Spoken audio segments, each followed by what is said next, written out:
So what's up, Hillary? I hear that you are totally addicted to the Xbox 360X and you are holed up in your basement and your friends are thinking about staging an intervention. No one has reached out to me yet. So what you're saying is that somebody may reach out to you soon. Now, I also hear from your friends that you are exchanging classified information while playing Halo. There was never any material marked classified that was sent or received by me. But that's not the same as saying that some of the material you did exchange may have been deemed classified at some point. Now, what about the fact that you were caught soft modding? Well, as I have said many times, that was absolutely permitted, and I did it, and it turned out to be a mistake. It wasn't the best choice. Yo, Hillary, that's not the same as saying that it was a bad choice or a poor choice. How do you feel about my interviewing skills so far? I look forward to this being wrapped up. Well, that hurts, Hillary, but, at least it's not evasive. Howdy, Podnas. I'm Dr. Craig Engstrom, but you can just call me Craig because I have no horse to sit high on. In this episode of Figuratively Speaking, I'm going to show you how to whip your conversations like a politician by explaining one of the most common rhetorical devices you've never heard of, litotes. It's so not uncommon that I just used it twice. Did you notice? Rephrased, what I said was that litotes is a rhetorical device that you need to hear about, which sounds kind of pushy. I also said that it is commonly used, but I expressed it as an ironic understatement using the double negative, it is so not uncommon. So, in this video, a bit more information about this figure, which I suspect will be of great value for those of you in public relations, sales, marketing, or politics. Plus, a look at how President Abraham Lincoln used litotes to craft one of the most consequential eulogies in U.S. American history. So, what the heck is litotes? Well, Merriam-Webster defines litotes as an understatement in which an affirmative is expressed by the negative of the contrary. For example, when you say she's not a bad public speaker, when you mean she's good. Or when I say, I really wouldn't mind if you clicked that like button or subscribed to my channel. My content ain't that bad. To convey that I want you to smash that like button and I think my content is good. Yeah, I'm not very conceited at all. As you can see, litotes can be playful, can offer a middle ground when speaking, and can even blunt the force of an argument. It's neither a good nor bad figure, it just depends how a speaker uses it. In many definitions and everyday examples of litotes, the focus is on the use of it as a contradiction or irony. However, Lawrence Perrin clarifies that it is just an archaic word for understatement. It is a kind of figurative language where one says less than one means. In other words, it is the opposite of exaggeration. Therefore, litotes can be helpful when you want to make subtle, persuasive arguments or want to be able to shift on a position later. No doubt, this is why it is used profusely in sales, advertising, and politics. Let me give you some examples. In terms of sales or advertising, we can see why being subtle can be useful. As I noted, it makes you seem just a little less pushy. If I say it's not a lemon when referring to a pre-owned car, I'm not saying it's in perfect condition. I also avoid that hard sell that it's in great condition would imply.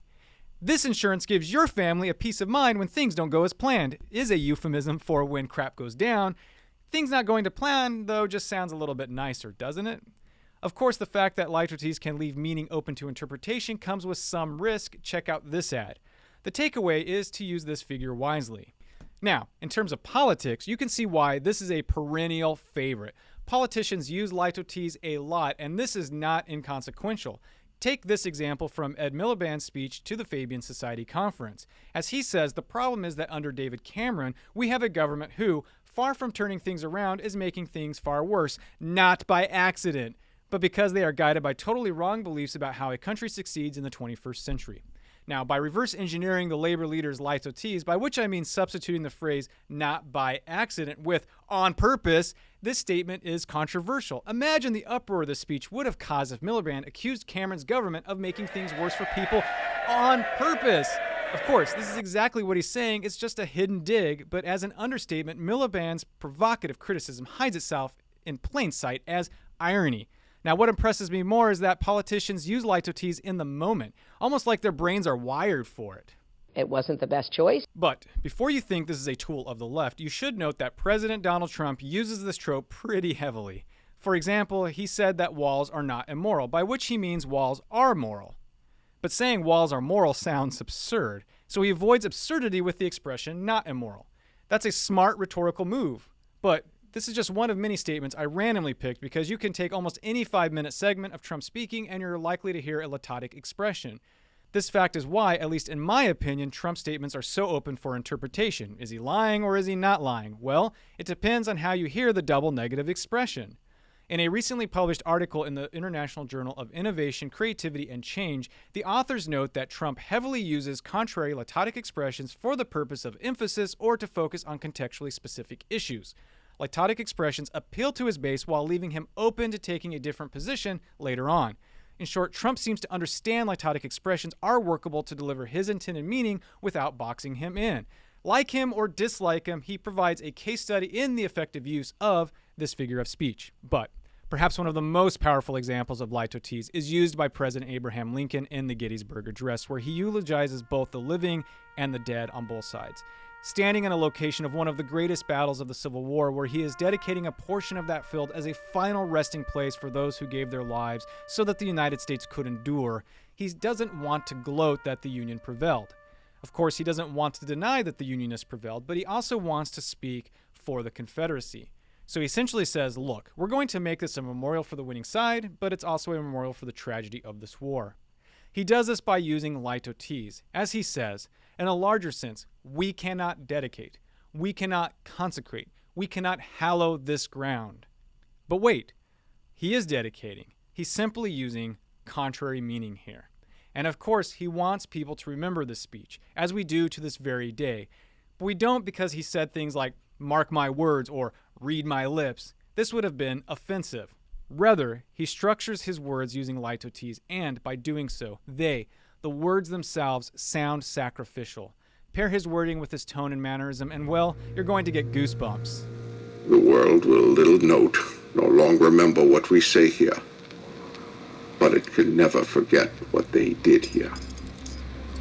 Can never forget is litotes, and as you see, far more powerful than its direct alternative, we must remember. By the way, if you're interested in the clips I'm highlighting, I will have a link to the creator in the description. It's a beautiful animation of the Gettysburg Address. So, now you know what litotes is and the power it has. You can also see Lincoln's address in a new way. Let me leave you with this thought.